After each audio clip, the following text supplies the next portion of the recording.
series at the beginning of my podcast that really hits just on billing and coding, but what we see in the practice.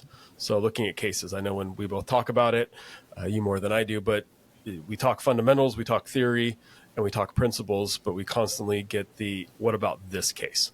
So I wanted to start the episodes with some cases so we can walk through and see these principles in practice. So for this first one, and we'll start them off, I'm just going to throw some set up a case for you, and I want your feedback and your thoughts. Sound all right? Yeah, sounds great. All right.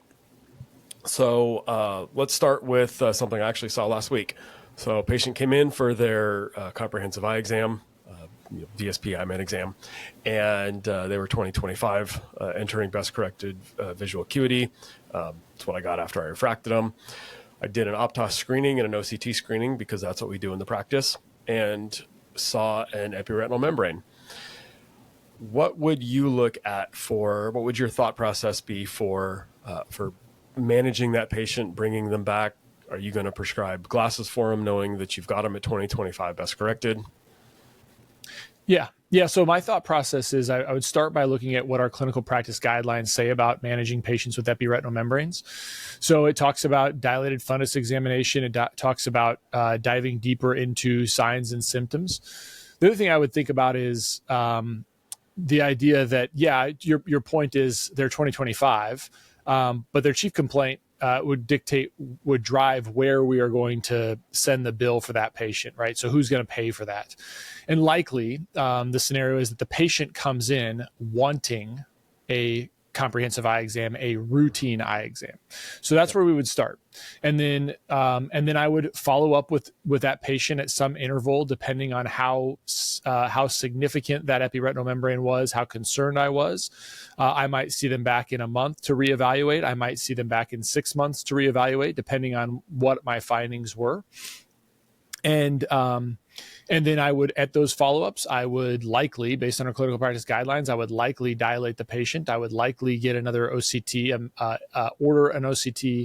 It would be a medical OCT. I would perform an interpretation and report for that. And then I would monitor that at some interval. To take another step back, my thought on the comprehensive exam is, and this is not just my thought, but if you look at the AOA's clinical practice guidelines on comprehensive adult eye exams, it is essentially a very broad evaluation of a patient, looking for anything that could cause that patient a problem now or in the future. It doesn't mean you have to do everything and manage everything at that comprehensive exam. We think we do, but we don't. We just have to identify all the things and then have a plan to follow up and dive deeper into those things. The last thing I'll tell you is that, when you look at surgical intervention for epiretinal membranes, the widely accepted guidance is that those patients are not going to have surgical intervention unless they're 20/50 or worse. So the idea that I have to do it all today, otherwise I'm in trouble if I miss something. You haven't missed anything. You identified it. You're going to talk to the patient about it, but then you're going to follow up to dive deeper in it. And diving deeper into it doesn't mean just doing another exam to bill somebody else. It's taking the time to talk to the patient, to explain what's going on, to answer any questions they have, figure out if there's anything else or other concerns they have, and then maybe even update them on new technologies. That's the importance of those other follow-up exams that are medically based and are important for the patient to take good care of them, but also important for the practice to recognize the value of what you've identified during the comprehensive exam. Excellent. So wonderful information. A couple clarifying questions. So on the comprehensive exam, patient came in, and I should have started with chief complaint, and need new glasses. Quite frankly, most of my patients don't see the difference between 20/20 and 20/25, right? When they come in, they think they're seeing fine. But so I do a screening fundus imaging, in our case, an Optomap, and a screening OCT. Clearly, I can diagnose off that because I see what it is. However, they're screening tests. So would you look at that and diagnose off the screening test? Would you order a medically necessary OCT that day? Would you bring them back for that? How would you handle this? Because I can't bill the insurance for the screening exams. Yep. Yeah. Well, what's the most important is what you've set up as your protocol in your practice. If I go back and I see something on that screening test today, and I see there's another reason for me to get a separate and identifiable test today, like maybe I want to get a fundus autofluorescence, and I don't do that as part of my screener, and it's going to give me more clinical information. I would want to get that. I might want to get that today. If the screening OCT that I do just gives me one line scan through the macula, and I want to see more depth today to know if there's a lamellar hole or some disruption of the RPE because of the traction so much, right?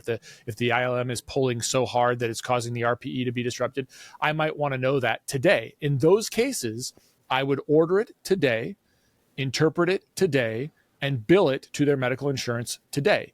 So remember, I have an indication to bill that in my chart once I've identified the problem. So the separate test, this is a huge source of confusion among doctors, is if I see something during a routine comprehensive exam that makes me want to order a separate test and obtain that today, there's no reason I can't do that, and I can't bill that to the patient's medical insurance on that day because I have an indication, a medical indication, once I've identified it.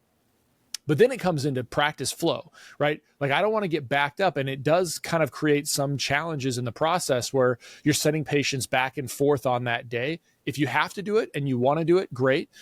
But also I take a step back and say that, like, well, maybe you don't want to derail your process today. And so you've got the information that you want. You think it's medically, legally appropriate information, and then you can delay that. I don't think there's anything wrong with that either. But the one thing that I would not do is don't just do your screening test and then not get the value out of the deeper test that you really want. That's a medically indicated test, just because you've gotten the screening test. And don't just switch it and now bill your screening test to medical. Those are things that people do all the time. They're wrong. They're not appropriate ways to do it.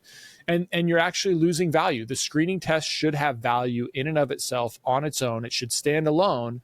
And when you see something from that screening test, a secondary medically indicated test that is distinctly different from the first one, is appropriate and ought to be billed, should have an interpretation and report because it has a different value to it. Perfect. Thank you. You're welcome. The Myopia Collective. CooperVision and the AOA have partnered in a groundbreaking initiative to change the way optometrists in the U.S. treat children with myopia. The purpose of the Myopia Collective is to rally the profession of optometry and its allies to interrupt the status quo and elevate the new standard of care for children with myopia. Every individual is encouraged to become a member of the collective. By joining, you commit to taking action to help slow the progression of myopia in children. You'll receive updates and information about the collective and its work in the fight against myopia, gain access to educational opportunities and resources offered by the collective, and hear from change agents, the ambassador optometrists selected to serve as advocates for community and policy change that facilitates the mission of the collective. Scan the QR code or click on the link in the show notes to join the collective today. In the past, our focus revolved around prescribing MacuHealth or MacuHealth Plus to patients at risk of macular degeneration, while also recommending it to collegiate and professional athletes for enhanced contrast sensitivity in sports performance. However, this year's introduction of the Life Meter has been a game changer. The Life Meter revealed a concerning truth. Many of my patients have alarmingly low skin carotenoid levels, indicating potential deficiencies in essential body tissues like the retina and brain. Supported by over 30 peer-reviewed publications, Life Meter's accuracy, consistency, and effectiveness has been demonstrated across 2,000 subjects with diverse backgrounds. With this newfound insight, I can now have meaningful conversations about carotenoid levels with all of my patients, even those who may seem outwardly healthy. To learn more about this empowering technology, feel free to contact your MacuHealth representative or click on the link in the show notes. Together, let's optimize patient care and elevate their well-being. Right? Yeah, I mean, I don't know. I think, podcast on iCode Media. We had Joelle Holland on a while back, hearing her story about myopia management. And in that discussion, she mentioned that her husband, Zac, practices not too far away down the street in a different clinic. And one, they have a really cool story about how they paid off their student loans, which I'm really excited to hear. But two, they attack myopia management slightly differently. So we're going to try to infuse a little bit of fun conflict in their warm, happy household, and see how they see how they both address the same problem slightly from a different aspect. But for those who haven't listened to the previous episode, Joelle, they should go back and listen to it. But let's quickly introduce you and have then Zac introduce himself. Yeah. Well, Aaron, thanks for having us on again. I really appreciate that. I'm Joelle Holland. I am an optometrist in Medina, Minnesota. I work in a family practice 3 days a week, and we specialize in myopia management and dry eye disease, as well as just family practice. Zac and I met in optometry school at ICO in 2012, got married in 2017, and have 3 beautiful children. That's me. Very cool. So Go ahead. there's a lot of matches made out of ICO. I went there as well, and I had quite a few classmates. There's more than just optometry in the air at that campus. And it's funny that we're having this, like what our podcast is about, because I legitimately went into optometry school saying I will not date another optometrist because I don't want the student loans that both of us would have. So here we are. Yes. Very Yeah, cool. double the debt. Great. Why not? Yeah, so Zac, what I'm about you? Zac Holland. I'm Zac Holland. I'm a practice owner in Edina, Minnesota, Cornea and Contact Lens Institute in Minnesota. So we specialize in pretty much everything anterior segment. So probably about 50% of my patients are in some type of hard contact lens for irregular cornea, keratoconus transplants, ectasias for whatever reason. And we do some unique things about the practice. We do a lot of clinical trials. So there's, I think, 6 or 7 going on right now with different contact lens manufacturers, drug manufacturers, and we have a surgical trial going on also. We have 4th-year optometry students at the practice. So somewhere between 2 and 4 every rotation with a couple different optometry schools.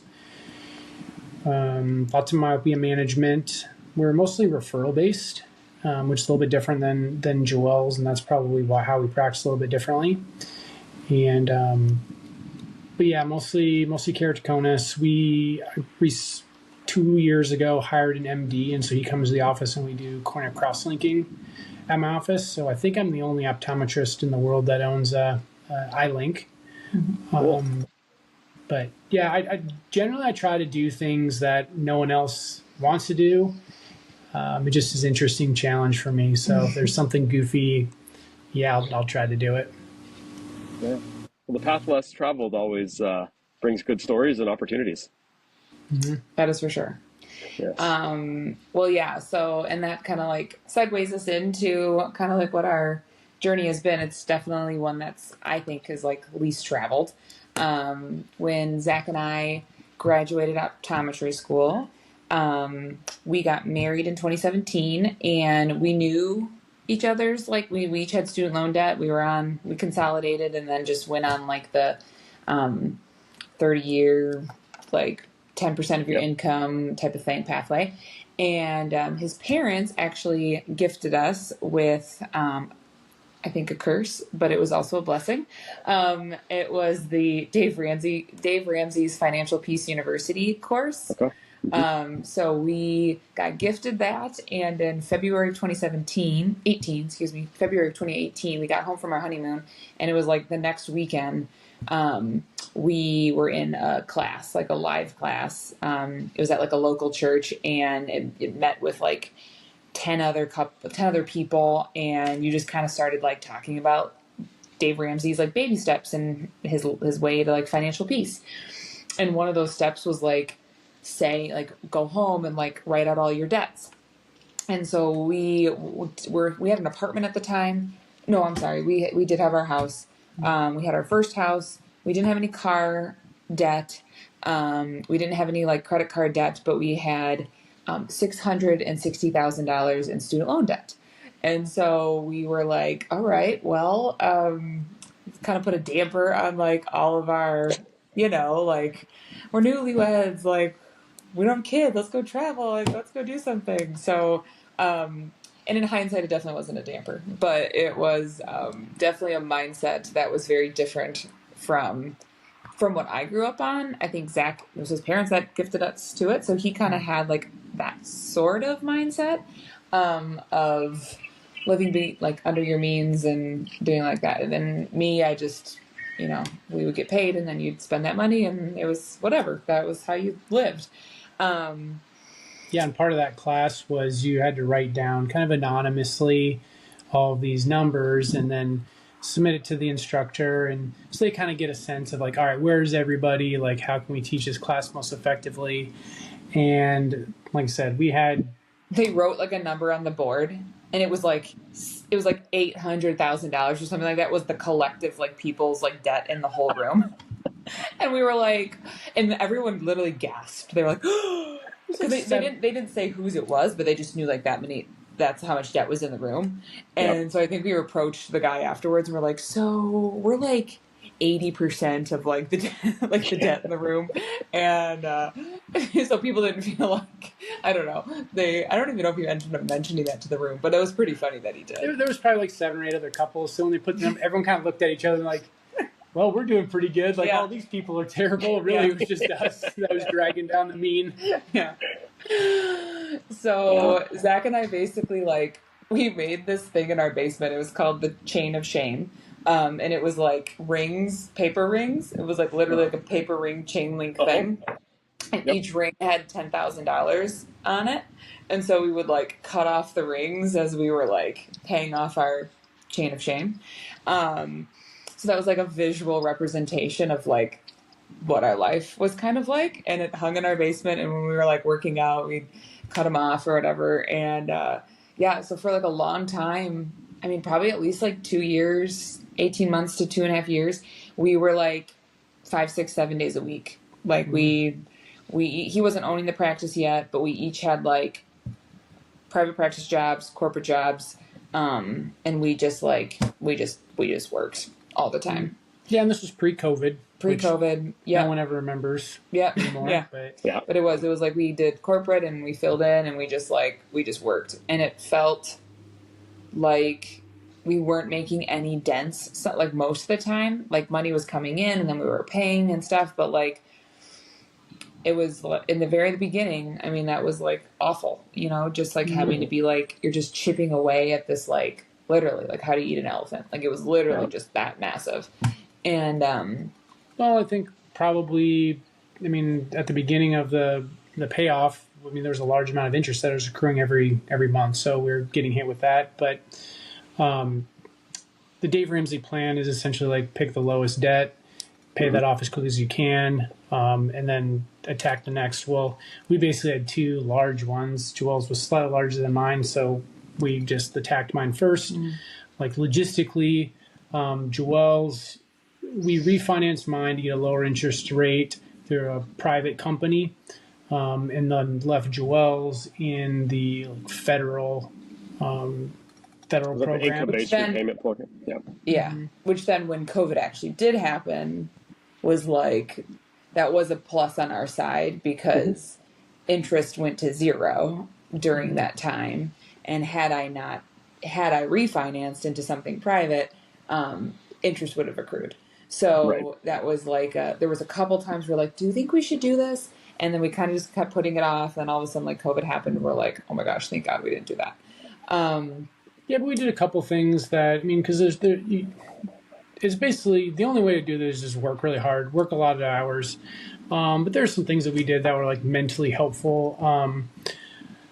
Oftentimes, like when I wanted to pay an extra payment towards my loan, like I actually called the loan servicer and told them, okay, I want to pay $5,000 extra today. Instead of just clicking the go button, I could have easily done it on the online app, but you don't get like a rush of adrenaline. So when you're on something that's like a 5-year plan, you have to have ways to get little mini wins.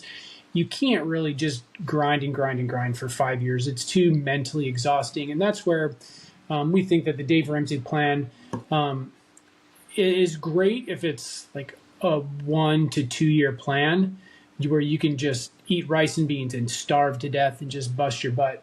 But if you can't do that for 5 years, it's just mentally impossible. So like I said, Joel said, we had the visual chain of shame. I actually built a amortization table on an Excel sheet. So you can type in, I kind of use it as a historical tracking device, but also a projection forward where you could throw in equations and decide like, okay, if I'm going to pay an extra $3,000 every month, $5,000 extra month, it'll extrapolate that forward to see like what's your payoff date. And so we set in little mini goals, and this was before we had kids too. So the equation kind of changed a little bit when we had our first kid in 2019. Pre 2019, Joelle and I were both working 6 or 7 days. When we had Aria, someone had to stay home with the kiddos, so we kind of alternated initially. And then in 21, we had a second baby. At that point, Joelle just kind of stopped Saturdays, I think. But we were still both working 5 days a week. And but at that point, I had also purchased a practice. So in the fall of 2020 I was working as an associate from 2015 to 2020 and had opportunity to buy my practice 100%. So that really, in hindsight, really accelerated our payoff program because which would have not been on the Dave Ramsey plan, but yeah, kind of as everyone's know, like private practice ownership, you do it right, you buy the right practice, you're efficient with things. I mean, I think anyone would tell you if you do things right, then your potential income is much higher when you own a business. And I was pretty stingy at the beginning. We started doing some unique and different things to practice that were more profitable. So, I mean, that's what really sent us down the path to paying things off fairly quickly. And I think with Dave's plan, like, he's a risk analysis guy. So he's like, if you're working at Burger King and you've got like $10,000 in debt, like, that's risky. Like, you have to, you could lose your job in a half a second. Granted, COVID did happen and we did lose our jobs, or for a little while at least. But like our risk is low. Like, we could, like, especially in Minnesota, I mean, like, I could call up any corporate optometrist, I feel like, and be like, can I work like extra weekends? And they're like dying to get people in there. So if you want to work, there is work for you, I would say, in the majority of the states. Maybe, I don't know, maybe like Chicago's a little different or something like that. But that's kind of what we did. We just busted our butts in the beginning. And then and you should definitely like leverage the different people, the different employers against each other. Like when we first started, there was like 1 or 2 people we would fill in with. But by the end, it was basically like I was building my schedule out a couple months ahead of time. And it's like, all right, who's paying me the most? You get the first choice. Great. No one wanted the next Saturday. Like, all right, I have a hierarchy of, I mean, we were basically doing it for money. So it was just a financial decision at that point. The plan. A couple of questions, because that's a fantastic story. And the first question that comes to mind is, I don't want to pass over it, is you purchased the practice pretty quickly outside of school after graduation, because typically we see practice or new grads, in air quotes, 5 years is really quick out of school for them to qualify for a loan at the bank, just for cash flow issues. Right? They've got a massive debt. They usually haven't aggregated enough cash flow to be able to buy a practice. So do you think that having this plan put you in a better position to be able to buy the practice you were an associate in when the opportunity came? Yeah, I think so. I mean, because we just financially looked better by having less debt. Now, a lot of practice management gurus and bank people will tell you, like, okay, we're only looking at your student loan payoff. So if your monthly payoff. So if you're like on the 10-year plan, I wouldn't say like that discourages you. It's not the total loan payment or the total loan magnitude that would qualify or disqualify you. But I would say like having the ability to like have the historical data of a couple of years of paying things down fairly quickly gave us the peace of mind that like, okay, this is going in the right direction. We have the ability to take some risk to extrapolate this and go faster. I was in a unique scenario where to go from 0 to 100% ownership is kind of unique at this young stage. My story was basically my previous boss and mentor was moving out of state to be closer to family. So just the right time, right place really is what happened. But when I was working with my practice consultant, like I had a lot of insider information about the practice. I mean, I'd worked with the same staff for the past 5 years, so I knew I got along with them. I knew all the ins and outs of the practice, maybe less so on like the financial metrics, but as far as like processes in the office, flow, which is kind of unique for my practice consultant. He's like, I've never really had someone that knew all this about the practice who's just, I'm helping buy the practice. Mm-hmm.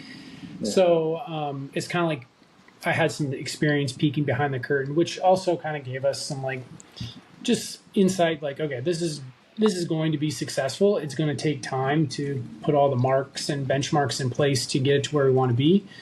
But I would definitely say to your listeners, like, practice ownership is not for everybody. I mean, it takes a special person to hire and fire. It takes a special person to say yes to some things, no to other things. And frankly, like, not all practices are worth purchasing.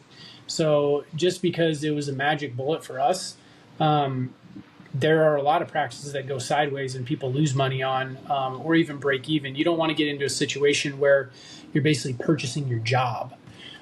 Because some doctors do that, and it's unfortunate, and then you're stuck there and you can't leave even if you do want to leave. So definitely have a qualified professional look over the numbers. And the other thing I think I would say about the bank is, I mean, the bank is looking at what's best for them, and so they'll approve something if the cash flow makes sense, but that doesn't mean you're going to make any more money. Right. Something in hindsight that I didn't notice until we were in the thick of it is, I make more money as a practice owner. I'm also paying higher in taxes, and I'm paying higher, I now have an interest payment to the bank. And so all things being equal, like there are some months where I didn't make as much money as I did as an associate. So as long as you have some level of buffer, we had a little bit higher buffer than what like Dave Ramsey's. He says have $1,000. Like that's not practical for your average optometrist lifestyle. I mean, we live pretty skimpy, but I think we had normally like around a $10,000 emergency fund for things. Yeah, because it took us, I mean, it was from when we started paying off our student loans to when they were paid off, it was 57 months. So it was like just over 5 years. And then towards the end, it really like exponentially, like he talks about the snowball and he talks about all this, but like a couple like loopholes, I guess, that we did end up using was, one, we did sell our first house right before the market went goofy. So we like sold high, and then we took some of that equity and we put that right into our student loans. So we kind of had a chunk off there. And then maybe like $100K. Yeah. Maybe. It was close to that. I think it was a little less than that, but it was close to that. So we did that. And then as Zac, like as the practice was starting to like grow, he had like a cash like reserve. And one day he like texted me out of the blue. Like he literally, and I think we still had like, I think we were like 6 months or maybe like 5 or 6 months left of like what we were going to like plan on paying. And then he was just like, "Do you just want to pay it off today?" I was like, "What?" I was like, "No, what?" Why not? I was like, "Can we do that?" I was like, "Are you sure?" And so I was sitting on the floor with like our nanny, and I like called the student loan people on like the phone or whatever, and so their speaker phone, and I was like, "Yeah, I'm going to pay off the rest." And the lady was like, literally on the phone, she was like, "The whole thing?" And I was like, "Yes, I want to pay off the whole thing." She's like, so, and then I made her say it out loud, like what my remaining balance was. I was like, and she's like $0. And she was like, "Yeah." And I was like, "I know." So that's awesome. Yeah. So it was, and then that's the feeling. Like it's hard. It's like, it's kind of like explain the love for your children when you don't have children. Like it's something that it's hard to explain to people what the feeling is, like that emotional release of when your student loan debt's gone. Like it's just different. It's so different. And so many people, so many grads right now live with that, and it's just normal. And yes, we do make enough money to pay off the 10%, whatever. But like, what you don't, like, you're always living with this like level of anxiety that like you don't even recognize. And then once it's gone, it's like, holy smokes. And like, that is just, it was just such a sigh of relief that it was like, was gone. Yeah. And we kind of do the same thing with like our cars too. Like, I think that's really not normal to like not have a car payment, but we haven't had a car payment on any of our cars either. We'll pay cash for our cars. Mm-hmm. And even that is like, you know, just a freeing feeling that you're not like the only debt we have is our mortgage. And so it's just like it's just a really such a comforting feeling to know that you don't owe anybody anything. Like, and I think that's Absolutely. One thing that Zac and I definitely like really highly agree upon is like, we don't want to owe anybody anything. Like, doesn't feel right. Doesn't feel good. I don't want to owe family anything. I don't want to owe friends anything. I don't want to owe the bank anything. And as he bought his practice, I feel like that is what's making him even more of a very fine-tuned like practice owner, because he's like looking at things from that perspective, like knowing, like just thinking logically differently, like when he's purchasing machines or he's financing certain things, like he has like an end goal that's different than I think some maybe practice owners have. So yeah, it's interesting the stories we tell ourselves about the debt monster, right? And some debt is good debt and it's okay debt. And well, I think that there's different risks. You brought up risk earlier, different risk levels in debt, right? Yeah. No debt is the ultimate. Yeah. There's no more debt boogeyman in your closet. And and looking over at you at night, even though you know he's not going to jump out and you're pretty sure you got him secured in there. It's freeing not having that. And I want to go back to something real quick, because I think sometimes we hear others tell stories and have experiences and we go, oh, well, they just had, something special or an opportunity that I wouldn't have. And so you guys mentioned you had a chance to sell your house, and that produced a large chunk of change to pay towards the debt. And so it's really easy to listen to that and blow off your story and say, oh, well, of course they had that opportunity. What I think is unsaid and is really important is, had you not had a plan and a mentality and a process in place, that opportunity may not have happened. Right? You might have had a chance to sell your house, but with an extra $100,000, I mean, that's a nice little trip down to Cabo. That's a fun little European vacation, right? Yeah. And you're so right. And it's hard to pull that back and say, no, we're going to just put it to debt and essentially make that money disappear, because we can't see it. And I still got the debt. But because you had the system, because you had the plan, there wasn't a choice. The decision was already made with that extra money. And my guess is you've carried that, Zac, into practice. You guys are like me, right? You see a new toy in optometry and your first gut reaction is, I gotta have it, right? That's just, that's badass. I want it. But if you've got a mentality of, hey, I'm not going to buy something unless I can pay for it in cash, or if I can't pay for it within the next 12 months, whatever your mental decision has already been made, then it makes it really easy to say, oh, that's really cool, but it's not for me right now. Or that's really cool and it checks off all my boxes, so I'm going to get it.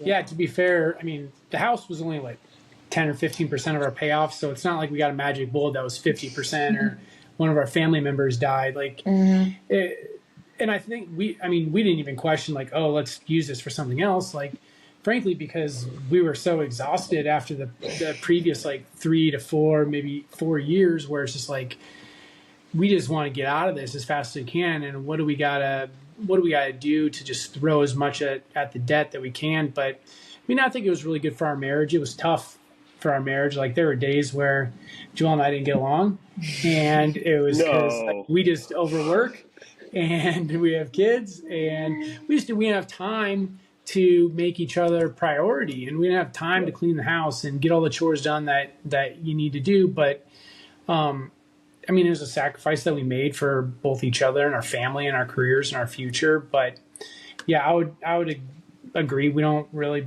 borrow money anymore. I mean, I bought a Penacam last month, a truck and an aberrometer, and hired a new doctor and didn't borrow any money for it. So that's awesome.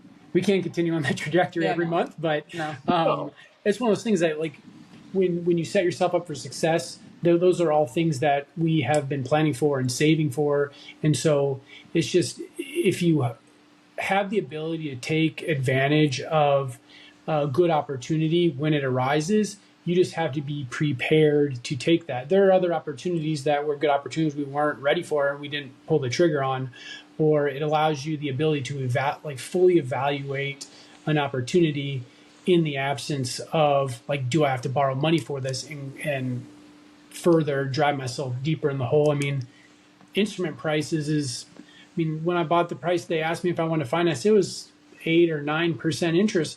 I mean, I saved 8 or 9% interest on everything I buy now.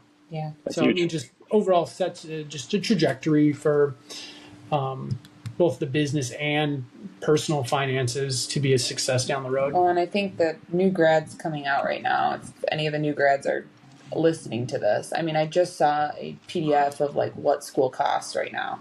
And I'm like there is going to be a line where like being an optometrist and being like the cost of school is going to be like, I mean, there's a fine line there. And if these kids are coming out thinking like, I'm just going to, pay this off in 30 years, like, oh my goodness, like what a gut punch. And I'm like to have that hanging over. So I would really encourage like, have a plan, seek out a financial advisor, like talk to somebody that's like done it before. Yes, you're going to always hear stories, like you said, Aaron, of like, oh, they got this. Like, don't let that be discouraging to you. I promise you, if you are like on a good trajectory of things, if you are like working your butt off, fate is a real thing. Good things will come your way. You are going, I just know I've heard too many stories to be like, when people are doing good things, nothing good happens to them. That is not right. I hear it all the time. And so when your nose is to the grind and you're busting your butt, like people are going to see that and people are going to know that. And then in the end, you're just going to be so proud of yourself. You're going to be in such a good spot. So I feel like that has been just a really neat thing. Yeah, that has been something we're very much aligned on in our marriage. But there are other things that, we're not super aligned on. Nice. Before we jump over to the not super aligned part, I'm thinking because sometimes, we've got a whole bunch of different people that listen in different states. And so I always try to find a metaphor. I don't know if either of you are long distance runners, but in a previous life, I ran marathons for fun. And I think I've got a dozen marathons or so under the belt. Wow. And, quite a few more half marathons, a couple Ironmans. But what I learned during that whole training is, one, if I always signed up for another race, because if I didn't have something I was working for, running sucked. Yeah. I mean, going for a 5-10 mile run was horrible if I didn't have a purpose, right? Yeah. And, eating a pizza wasn't the purpose for me. I needed something to be training for. So having a goal, and I think that helps in the middle of, a long 18 mile run when you're just miserable and everything hurts and you're seeing all your buddies go out late and party and, sleep in when you're waking up for that 6 o'clock run. So having a purpose is important. The other thing that I noticed, and early in my running career, is there's a 500,000 different types of training plans you can buy or follow to train for that half marathon. And when I first started, I'd be in the middle of one and I'd see a different plan and go, oh, that's got something I don't have. And so I try to jump and jump and jump and jump. And what I realized quickly is that just pick one and then block out the rest. So if you've got a mentality like you guys have with the Dame Ramsey, or somebody else may have something different on their financial plan, I don't think there's a right or a wrong one. I think you just have to pick one and then just kind of stick with that plan and trust in the process, because the grinding all pays off. For a marathon, when you cross the line, you get your medal. The grinding all paid off for you guys when you got to hear that lady tell you back on the phone call that, hey, your balance is 0. Yeah, we have a little bit of different mentality on like the day to day. Like I'm very much, and we kind of use this to our advantage, is I'm very much like long-term projection plan, and Joelle is like day-to-day operations. And Joelle pretty much and still does, like runs the day-to-day budgeting and like all the things we need to spend money on, or just organization for the kids. And like I'm kind of the long-term scenario. So and I do think Zac has that mentality of like always looking at like the next thing that he like wants to do, and like the next project, the next whatever, the next this. And I'm kind of like bumpers where I'm like, let's stay in this lane for a little bit longer. Let's stay in this lane for a little bit longer. And then I like struggle to see far. So like I know when I was in the thick of the student loan debt, it was like, I just want to hang out with my children. Like, this sucks. I don't want to miss another Saturday. Like, this is awful. Like, I would be like stuck in that moment. And like, he really was the one that was like, come on, like, just keep looking ahead, keep looking. And I was just like, I want to punch you in the face. Like, I just want to hang out with my children. And now I get to hang out with my children all the time. So like, yes, we found each other's strengths, and like, and that's a great analogy to use. Well, I think that's like our why, where like my why was, yeah, we have student loan debt, we owe people money, and our original goal, which kind of moved the goal. I mean, the goal moved with the post, but when Joelle was pregnant, the goal was to try and get to a certain amount paid off before our daughter was born, and we didn't make it when the daughter was born. And so then we eventually pushed it out where it's like we want to pay off all of our student loan before. I mean, ultimately, it was like we just want to pay it off before she remembers we ever had to miss anything. Mm-hmm. Cool. And so then that gave us a couple years. Accomplished like my long-term goal. I had something to look forward to, kind of gave Joelle peace of mind. It's like, okay, if I'm missing something at home, at least I'm not missing something when they're 10 years or 14 years old, that they're going to remember mom wasn't at my soccer game today because she had to work. Mm-hmm. And then, so we've built like careers where neither of us work Friday afternoon. Neither of us work Saturday. Like, we don't work on the weekends. We choose the days. Joelle has Monday and Tuesday off. She stays home with the kids most days. So if you can set yourself up for success in the beginning of the career, when you have more flexibility, less commitments, it allows you more flexibility because inherently over time you're going to have commitments to, whether it's even if you don't have a family, your employer, different like manufacturers, different things that you say yes to, but having flexibility to do what you want is like the ultimate freedom. Mm-hmm. Oh, absolutely. No, that's cool. And you guys described perfectly the ideal team of a CEO and CFO, COO, right? You've got the dreamer and looking far ahead, and the practical, financial. Let's make sure the day-to-day gets covered. That's important to have in family and practice and everything. Yeah. So let's I'd encourage like the new grads to, like, even if like we had advantages, we had a spouse, but I mean, get a good friend that's gonna actually like give you legit advice. You don't want your best friend who's gonna be nice to you, be like, oh yeah, let's go out shopping, let's go out to the bar. You probably want your meanest friend to be your financial advisor, to say, why'd you go to McDonald's this morning? You could have put that towards something else. Like, but find someone that's in your corner that can go to bat for you and push back on you. Like I said, you don't want someone that always supports you. Like I said, part of the reason Joelle and I are successful here is because she tells me no a lot. That's an important word to hear. Yeah. So, awesome. Let's jump into the how you guys both attack myopia management, because you're aligned on paying down your debts, but myopia management. We kind of thought of this like idea that might be fun to do a lecture at Vision by Design. So we will be lecturing Thursday morning at Vision by Design, and our lecture is Better One or Two, like how husband and wife optometrists differ in their myopia management strategies. And I think if all goes as planned, I think it's going to be super entertaining. I bought a pantsuit, so we're just going to leave it there, and there might be a couple podiums out there, and so I think it's going to be kind of fun. So nice. We're going to try to not be banned from Vision by Design for the rest of our career. I know. We're not going to be political, but it's going to be a little bit of a debate. So we need a little bit of levity in our lives right now, so I love this. That's what I'm saying. I love this. I'm not shaving my beard for the debate, though. Or my life. No, kidding. So no, it's going to be super fun. So we are, so basically, like, we sat down and we, like, he has so probably in Minnesota, and I could be wrong, but I think in Minnesota, like, we are the two highest, like, grossing myopia management practices, his practice and my practice, or Gina Wesley's practice that I work at. Yep. And so we see the most like myopia control ortho-K patients, I think, in the state of Minnesota. So we kind of sat down and we were like, what do you do? What do you do in these certain category scenarios? And some were financial or protocols or like, what is your why? So we went through all these different things.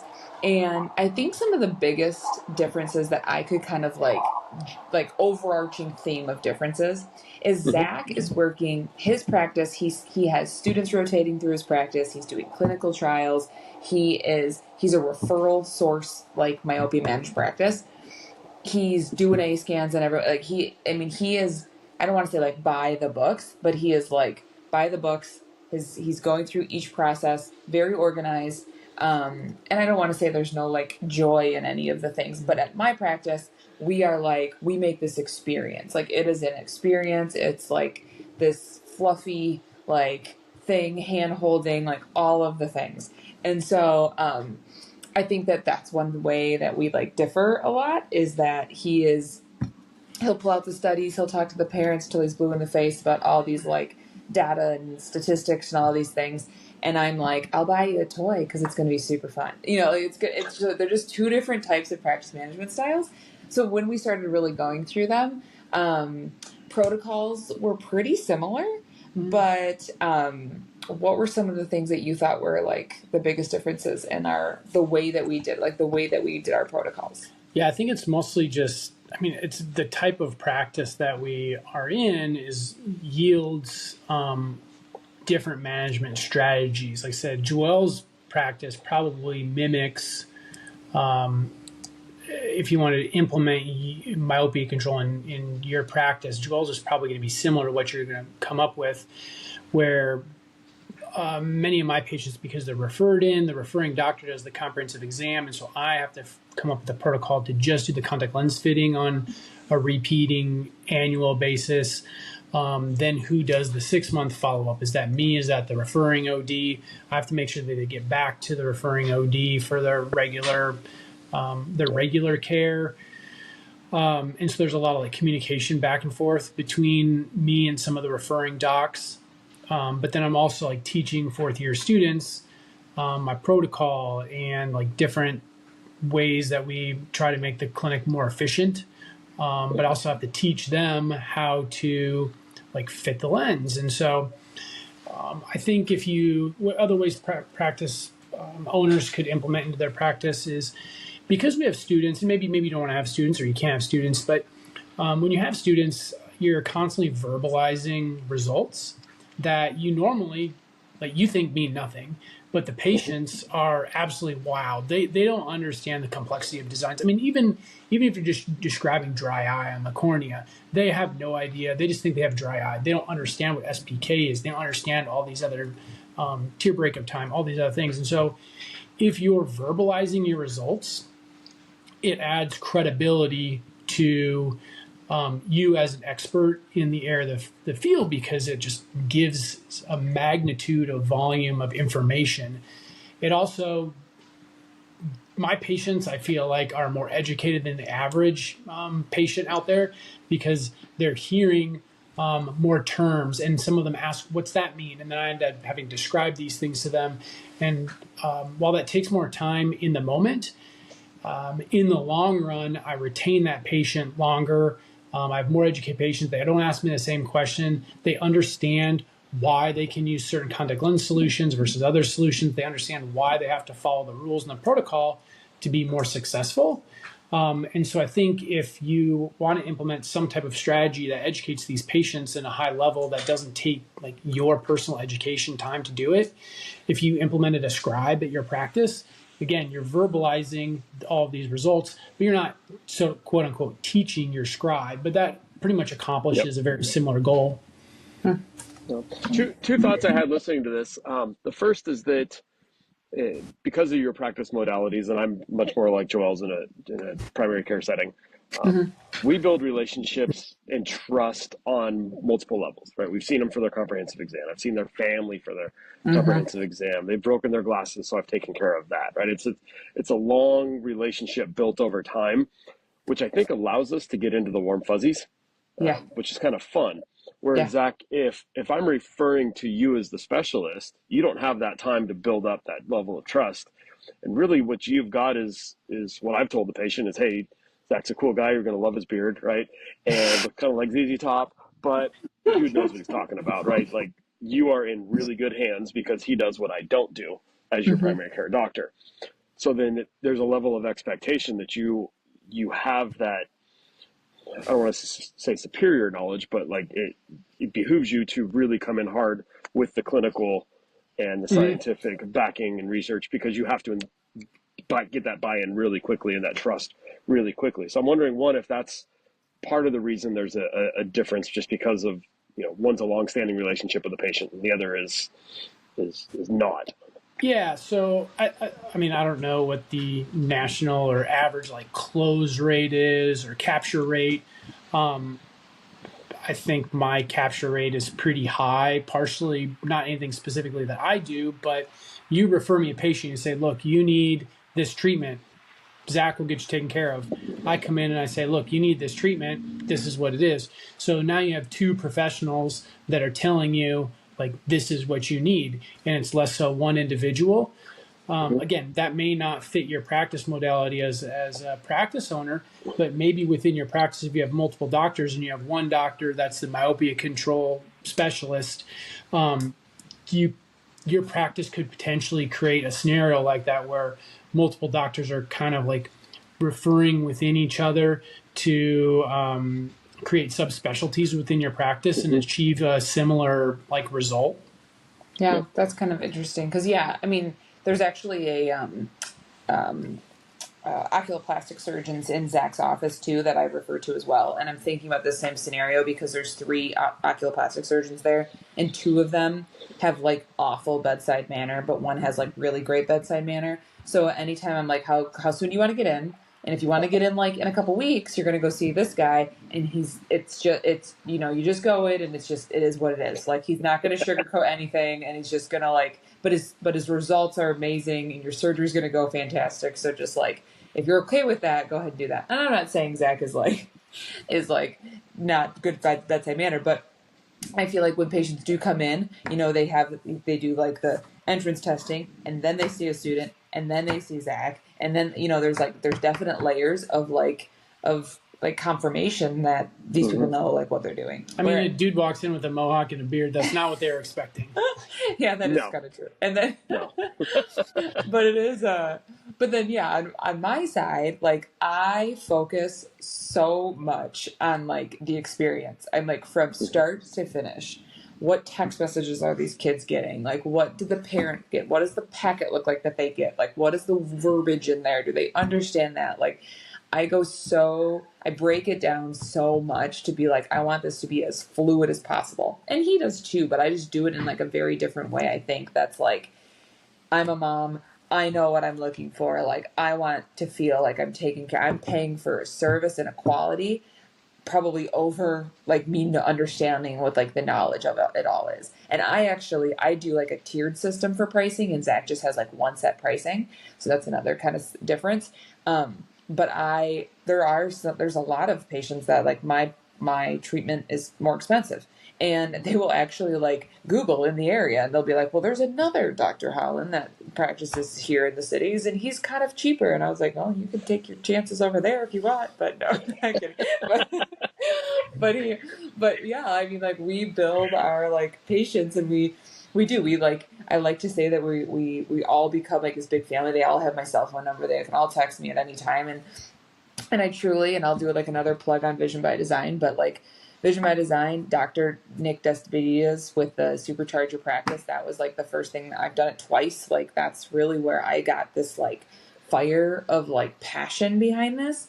And I wouldn't say like myopia control is Zac's like passion. It is like a specialty that he does in his office, and he's really good at it. And like the patient base that he has and the patient base he bought into, they were already doing a lot of it there. I mean, he would rather fit a scleral over like doing ortho-K probably any day. Yep. But this is what I love to do. And I say this with all due respect, but I could care less about the lens. Like, I love I love everything about the program. Like, I love the kids and what we're doing and how we're changing their eyeballs and wowing their parents and like not letting them have all these problems. But like, the metrics of the lens and like the edge design and all this. No, like I don't. I mean, I know it all, but that's not what gets me jazzed. Like when some people are like, "Will you talk about like ortho K?" I'm like, "Yeah, but I'm not going to talk about like how to fit a lens. Like that does not, to me, that's just like bleh, like whatever." But if you want me to tell you how to capture a patient or build a relationship or like grow a program or do something like that, like I love talking about that. And that, may or may not be something Zac like loves to like sit down and like, figure out in his practice how he can get to that point. So I think that's one way that we definitely do differ. And the excitement behind it, like I get really super jazzed about it, and he enjoys it. I really enjoy the logistics of making the fitting and the experience more efficient and minimize the number of visits, increasing profitability, like coming up with a protocol that allows the system to work better. So I'm a systems person. Probably what we differ quite significantly on, and I deviate from the norm, and what most practice consultants recommend is, unless the patient is referred out, like, because I see some normal patients too, is I don't do myopia control consults on my normal patient or on my existing patients. If you come in and you're a myope and you come in and see me for a regular eye exam, and we think that this program is pertinent for you, we do the consult that day on the spot. I'll order a lens for you. Even if you come in and you have your vision plan for your eye exam, we're going to make that day an efficient day, and I'm going to order you some ortho K lenses or fit you into my site or go down an atropine package. And I do the same thing with my scleral lens patients, where a lot of practice management programs or consultants will recommend having the patient come back, doing a myopia control consult. I build in for my comprehensive exams long enough time to talk about myopia control, talk about corner cross-linking, talk about IPL. Like if the patient is there, I want to make the most efficient use of their time and not have them come back. What I found was that if you have patients come back for appointments and they get even the initial sense that it's going to be kind of expensive, they're not going to come back for the appointment. So they're saying no to something before they even know what they're saying no to, because they think it's out of their price range or the value is not there. And so I've had success with that. There's pros and cons of it. Sometimes there's wasted time, but yeah. How often are you staying on track with time during your day? Well, it depends on the students, I suppose. This is what I've been waiting for. Yeah, so there's pros and cons with each approach. So, if you're listening to this, you missed the hand going over. One of the reasons that I don't work on his practice. Revenue per patient is like super valuable metric for me, and so I try almost any protocol to try and increase that. It gives me an estimate of like how efficient is my practice running. So that's kind of a lot of things. Yeah, I feel like I'm talking to my little fly. I feel like I'm talking to my home designer and my engineer right now, and you're both working on the same project together very well. But what I love hearing this, and what I hope that people listening and everybody listening gets out of it, is there's no one way to do it. Yeah. Right. And too often I think we hear from the stage, well, here's how I did it, and this is the way to do it. Right. Or here's how I did it, and this is the way to do it. And we feel like we're being put into a box that's not our box. Zac, I'm much more like you in practice.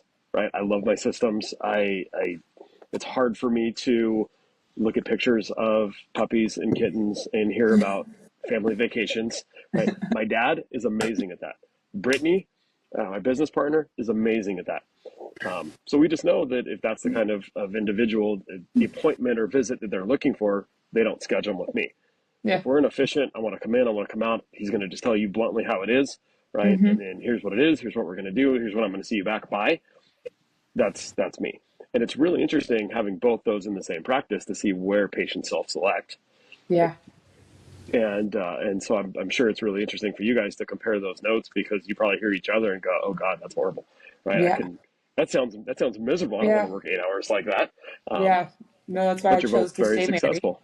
And but it is that's the unique part, because it's like we both have we have each of like the biggest myopia control practices in Minnesota, but they are run, in our opinions, like very differently. And what I care about and what he cares about are like very similar. I mean, like you can only do ortho-K so many ways, but like it is, they're very different in the way we get from A to Z, and patients love it. Like, like you're exactly right. Like, you don't put yourself in that box. You know, maybe you align with each one of our things a little bit differently, but that's like the cool part about myopia control. And we pivot, like if there's, you know, someone wants something a little bit differently or whatever, like that's the beauty as well. Like you can always pivot around and do whatever you want. But I think the last part that we thought was like a little bit different was kind of like our why, like of why we do myopia control. And I know, Zac, when we were talking about this, like it was definitely like a practice builder, financial,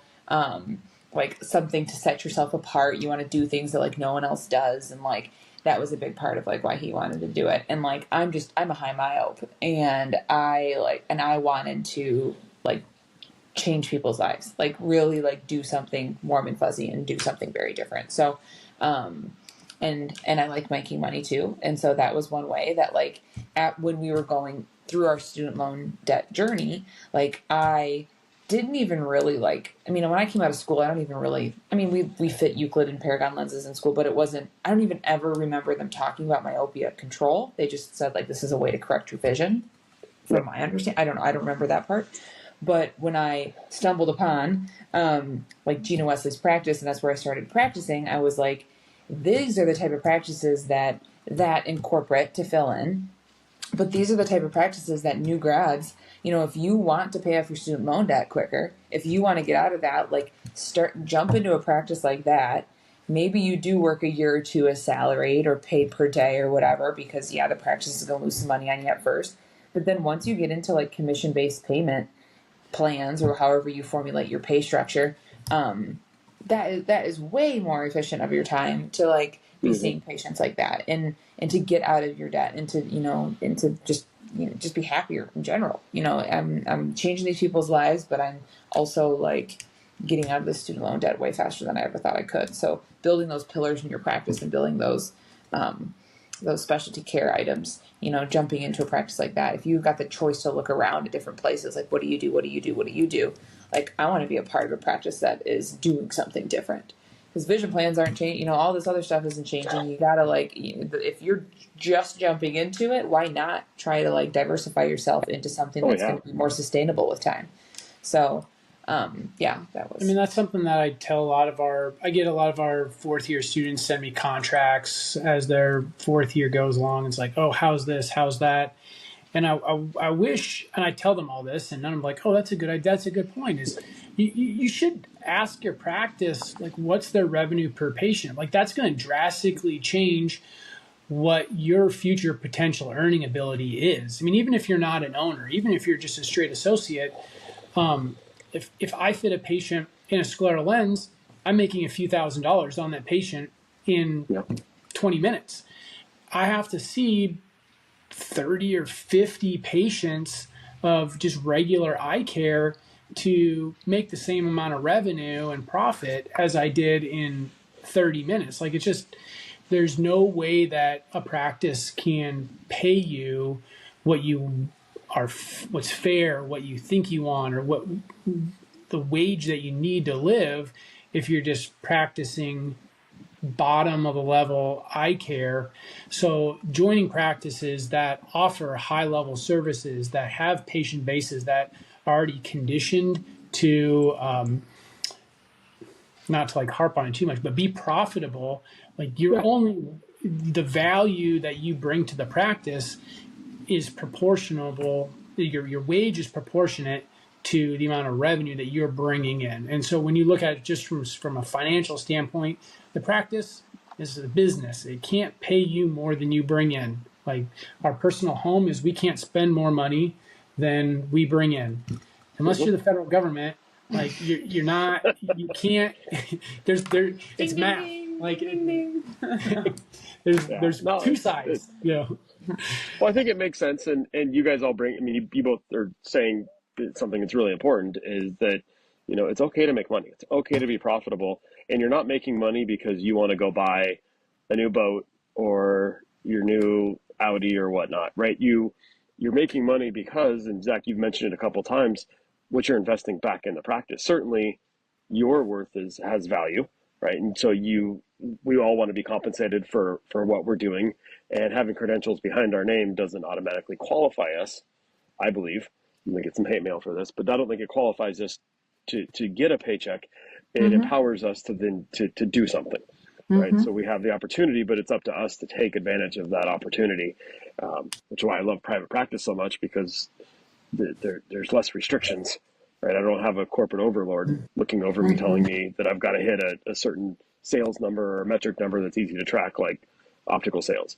While they're important, in private practice, I can go down different opportunities, whether you want to provide the care or you're, like me and Zac, that just, hey, that sounds really cool, something that's not happening. I'm going to go figure it out, right? I'm going to go explore it. I'm going to go learn something new. But either way, we're bringing more value to patients. And the more value you bring to somebody, the more value you bring to yourself. Yeah, I mean, I pretty regularly fit patients in, Joelle, don't listen to this, but I pretty regularly fit patients in scleral lenses and don't charge them anything. Or like we donate cases of corneal cross-linking at no charge periodically. Like you can't do those things if you don't have a profitable practice. And so it gives opportunities to patients that like I can earn a patient for life if I can put myself in a position to give things away. Again, you can't be a philanthropist without money. Cost. Right. Yeah. Right. That was can't be a like philanthropist without money.